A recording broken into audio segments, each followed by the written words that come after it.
So do you guys know anything about the sorts of things that live in the Yarra? Platypuses, yeah, excellent. Has anyone seen a platypus in the Yarra? Oh, a few people are very lucky, aren't you? Yeah, what else lives there? Yabbies and fish. Yeah, yabbies and fish, yeah. They're the tiny little insects, little bugs that live in the water that platypus and fish and birds and frogs eat. Life of the Yarra is a component of a broader program or project called Love the Yarra. So the idea behind the whole Love the Yarra project is to really raise awareness of the Yarra River and its values and really just how important it is. If you want people to take care of something, they've got to be engaged with it first, don't they? So if you can create a bit of love for the Yarra, then people are going to invest more time in looking after it. Why should we save the Yarra River? Because think of all those animals, the plants, the biodiversity, echidnas. All sorts of birds, fish. Yeah, and that leads into the making of the sculpture as a great medium for people to connect to the environment, which is the river, to be part of the making of the sculpture, which is an impression of the river, of the bends of the river, and all the small images that mosaic the top will be each student's individual impression of what the Yarra means to them. Okay. Once you've painted those tiles, I'll take them back to my workshop, which is down there in Gadabanud country on the Great Ocean Road, and I will put all these tiles onto a 7-metre long sculpture that's that shape. Okay, so it's as long as this room.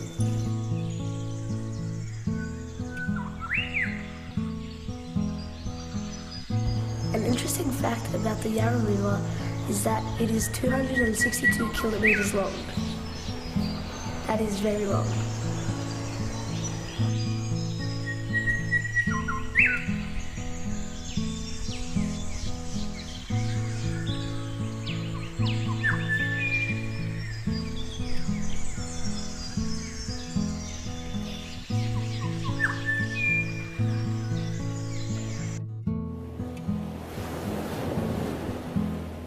Sculpture.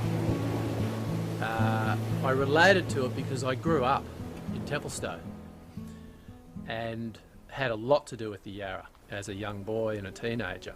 So I'm very, very familiar with the Yarra Valley, having lived there for almost half my life. So yeah, it's that Yarra Valley, it's that habitat that really interests me. You know, the eucalypt, the dreaming stories, the whole Indigenous connection, and the river itself and what lives in the river and what used to live in the river, and hopefully what we can bring back to the river. Because the whole thing's modular. It's one of the reasons it's quite a difficult design.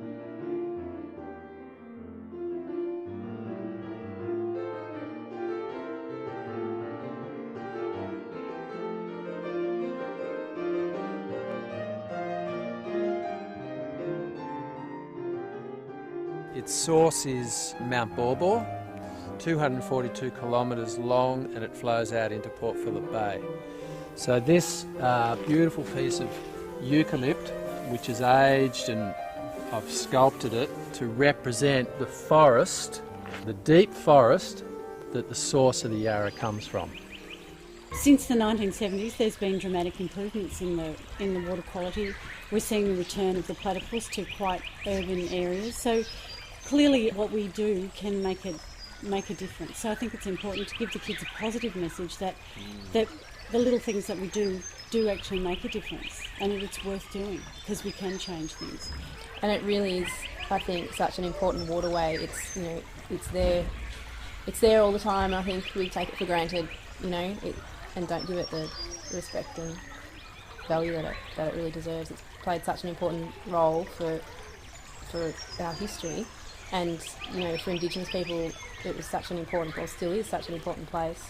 So it would be really nice to see its value increased.